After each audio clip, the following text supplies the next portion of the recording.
L'histoire évolutive de l'être humain n'est pas celle d'un prédateur devenu plus fort, mais celle d'un enfant qui n'a jamais vraiment grandi, du moins pas comme les autres espèces.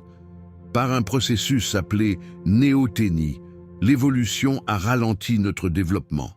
Notre cerveau reste plastique longtemps, notre corps conserve des traits juvéniles. Notre comportement demeure ouvert, curieux, joueur.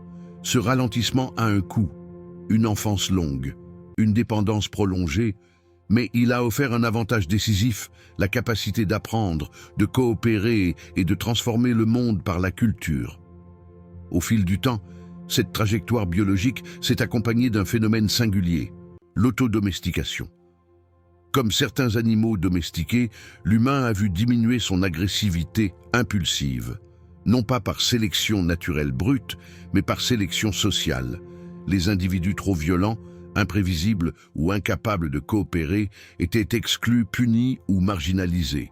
Ceux qui savaient se contrôler, communiquer et vivre ensemble prospéraient davantage. Cette transformation n'a pas rendu l'humain gentil, elle l'a rendu prévisible, tolérant à la proximité, capable de vivre en groupe plus vaste. Et c'est précisément cette capacité qui a permis l'émergence du langage complexe, des normes, des récits, des institutions, bref, de la culture cumulative. Face à Néandertal, robuste, efficace, parfaitement adapté à des environnements durs mais locaux, Homo sapiens n'a pas gagné par la force ou l'intelligence brute. Il a gagné par la plasticité, par la coopération à grande échelle, par des réseaux sociaux étendus. Même le métissage entre les deux espèces confirme cette divergence. Sapiens a conservé de Néandertal surtout des gènes physiologiques utiles, mais très peu liés au cœur de la cognition sociale. Sa trajectoire était déjà différente. Pourtant, cette histoire cache un paradoxe troublant. Comment une espèce auto-domestiquée peut-elle être aussi violente? La clé réside dans la distinction entre deux formes de violence. L'évolution humaine a réduit l'agressivité réactive, les explosions impulsives, les conflits quotidiens, mais elle a considérablement augmenté la violence proactive, planifiée, froide, organisée. Le même cerveau capable d'empathie et de morale est aussi capable de stratégies de domination et de destruction massive. L'humain est moins brutal au quotidien, mais infiniment plus dangereux à grande échelle.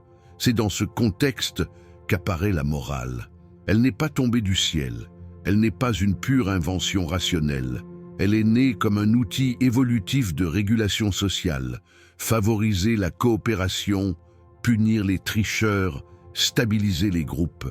La néothénie a permis d'apprendre et d'intérioriser des normes complexes.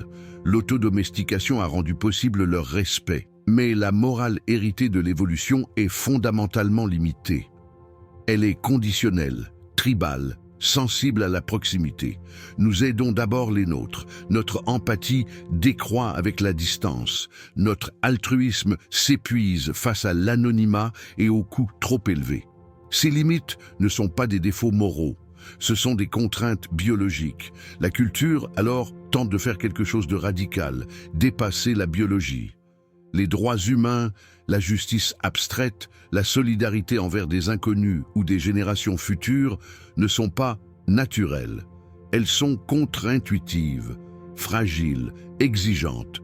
Elles demandent un effort constant, des institutions, une vigilance morale. Ainsi, l'humain se trouve dans une position unique.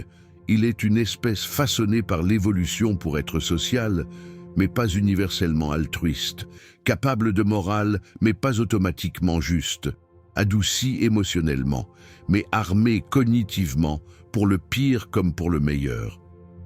En définitive, l'évolution ne nous a pas donné une morale clé en main, elle nous a donné la capacité d'en avoir une.